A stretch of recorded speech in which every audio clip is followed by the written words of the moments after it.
পোড়া, ছেঁড়া বা বিভিন্ন কারণে নষ্ট হওয়া টাকার বিনিময় মূল্য ফেরত দেওয়ার বিষয়ে নতুন নীতিমালা ঘোষণা করেছে কেন্দ্রীয় ব্যাংক।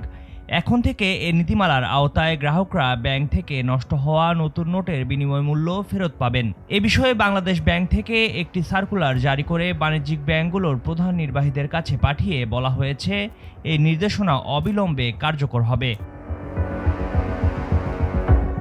নীতিমালা অনুযায়ী কোনো নোটের ৯০% বেশি বিদ্যমান থাকলে ওই নোটের বিপরীতে গ্রাহক মূল্যমানের পুরো অর্থ ফেরত পাবেন।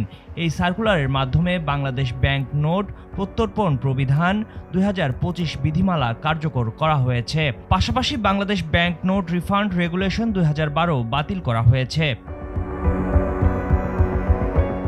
আগে ছেঁড়া ও পোড়া নোট বদলের ক্ষেত্রে সুনির্দিষ্ট কোনো বিধান ছিল না, এখন তা সুনির্দিষ্ট করা হয়েছে। নোটের কত অংশ থাকলে কত টাকা পাওয়া যাবে তা এবারের বিধানে নির্দিষ্ট করে দেয়া হয়েছে। সার্কুলারে বলা হয়, কোনো নোট দুই খণ্ডে খণ্ডিত হলে খণ্ড দুটি সন্দেহাতীতভাবে একই নোটের অংশ হতে হবে। এক্ষেত্রে জমা গ্রহণের সময় নোটের বিচ্ছিন্ন খণ্ড দুটির উল্টো পিঠে সরু আকারের হালকা সাদা কাগজ জোড়া লাগাতে হবে, যাতে আসল নোট হিসেবে শনাক্তকরণের জন্য নোটটির পরীক্ষা করতে অসুবিধা না হয়। দুই খণ্ডে বিচ্ছিন্ন হয়নি কিন্তু পরীক্ষার সময় নড়াচড়ায় বিচ্ছিন্ন হয়ে যেতে পারে এমন জীর্ণ নোটেরও উল্টো পিঠে সরু আকারের হালকা সাদা কাগজ লাগাতে হবে, যাতে নোটটি শনাক্তকরণের জন্য প্রয়োজনীয় পরীক্ষণে অসুবিধা না হয়। নীতিমালায় বলা হয়, ক্ষতিগ্রস্ত নোটের বিনিময় মূল্য পেতে কোনো ব্যাংক শাখায় সমস্যা হলে গ্রাহক সংশ্লিষ্ট ব্যাংকে আবেদন করতে পারবেন। ব্যাংক শাখা বিষয়টি নিষ্পত্তি করতে ব্যর্থ হলে আবেদনটি প্রধান কার্যালয়ে পাঠাতে হবে।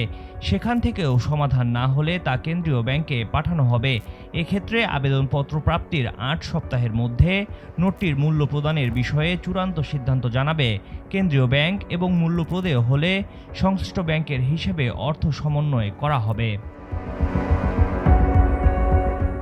সুষ্ঠু নগদ লেনদেন নিশ্চিত করতে কেন্দ্রীয় ব্যাংক বিধি মোতাবেক ছেঁড়া, ফাটা, ত্রুটিপূর্ণ ও ময়লাযুক্ত নোটের বিনিময় মূল্য প্রদান এবং দাবিযোগ্য নোট সংক্রান্ত সেবা নিয়মিতভাবে দেওয়ার নির্দেশ দিয়েছে কেন্দ্রীয় ব্যাংক। এ ধরনের সেবা প্রদানে কোনো ব্যাংক শাখা অনীহা দেখালে সংশ্লিষ্ট ব্যাংকের বিরুদ্ধে ব্যবস্থা গ্রহণ করা হবে বলেও সার্কুলারে সতর্ক করা হয়েছে।